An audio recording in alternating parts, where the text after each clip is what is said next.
Alrighty folks, it is Diecastbuffet here again with the brand new, revamped William Byron Raptor paint scheme. No, it's not the 2022 car. And he's already visited Victory Lane with this paint scheme. The 2023 edition of the Raptor Chevy Camaro. So, without further ado, let's go ahead and pop it out of the box. Alrighty folks, we're out of the good old box and brand new. And check out that satin, kind of a matte sheen to this diecast. That is freaking awesome. Of course, pick this one up from our friends over there at Circle B Diecast. You can too. Use that code Diecastbuffet for any orders $30 or more. Check it out. Save on shipping, guys. Help you out. And let's go ahead and kick off this diecast review. So, the number one thing that I've noticed with this car is there's a lot more going on with it. Now, I'll briefly show the 2022 edition of this car.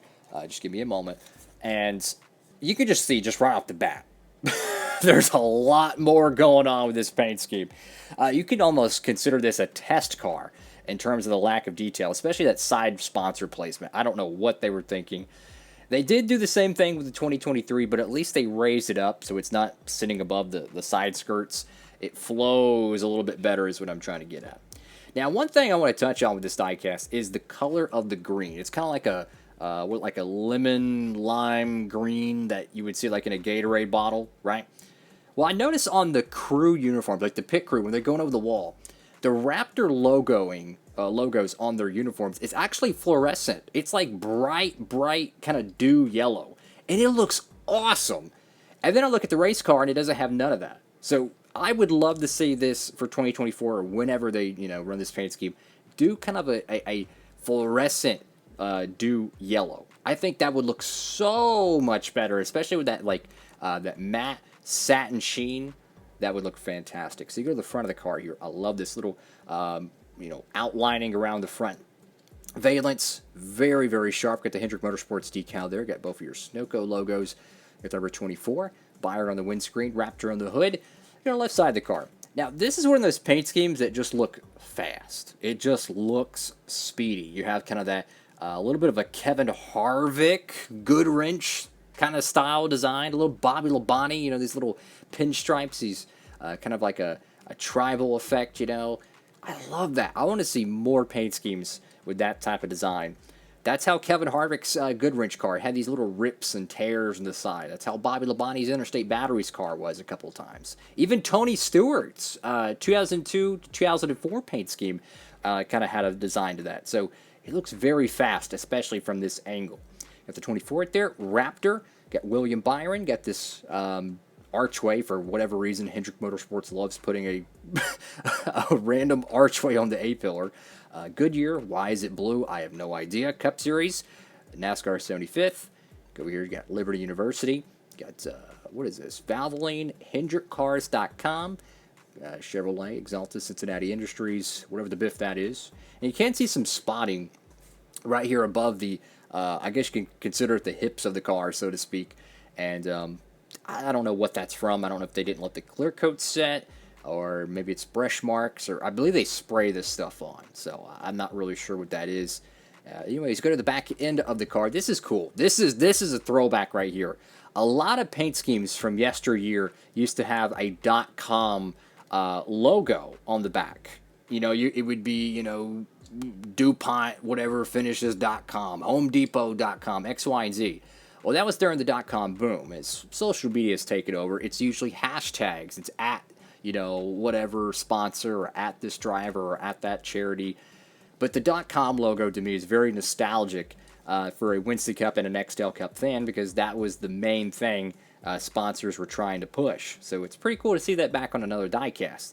Valvoline, Camaro, the whole back end logo is a little bit wonky, Joe. I'm holding the car flat. Clearly the right side's lower than the left, so unfortunately. Now, I will say there's a little bit of a outlining to the Raptor logo. I don't know why it's doing that, but it's almost like a 3D effect on the back. Like, you see that, .com right there? And you can see, the Raptor Tough. There's a little bit of an outlining above it. I don't know how they did that. So over to the right side of the diecast, don't see any real, significant defects or anything, which is kind of nice. You see a little bit of there we go, a little fluff on the side window that came off easily. But I gotta say, pretty high quality, considering most of these cars usually have chips and everything. So I have to give him some props to that. You go to the roof. This might be my favorite portion of this car.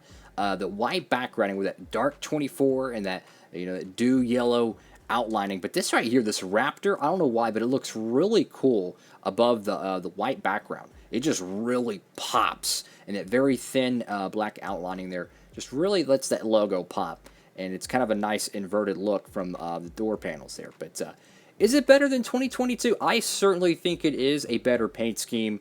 I still wish they would have done the Raptor logo across the whole side. I think that would have looked a lot better, in my opinion. I love the skewed logos, and to show kind of a reference of that, we'll show the Kyle Busch Alsco car. But imagine that Raptor logo, similar to how the Kyle Busch Alsco paint scheme is.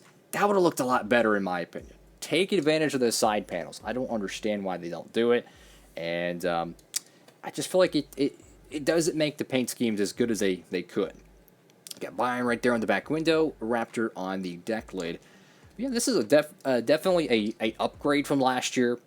He did win Las Vegas Motor Speedway's spring race with this paint scheme, so I think that one actually got approved. So you can get that die cast in 1/64 scale if you're a Byron collector, which I want to say every win Byron has had in the Cup Series has gotten made in the 1/64 scale. Something that the most popular driver, that being Chase Elliott, cannot say because his Pocono win was never made, which is stupid, but that's besides the point. So it kind of continues that tradition. But really cool looking paint scheme here, guys. So if you want to pick this one up, if you're a Byron fan, go ahead. They also have his Liberty University paint scheme, which they've changed that thing up 100 times.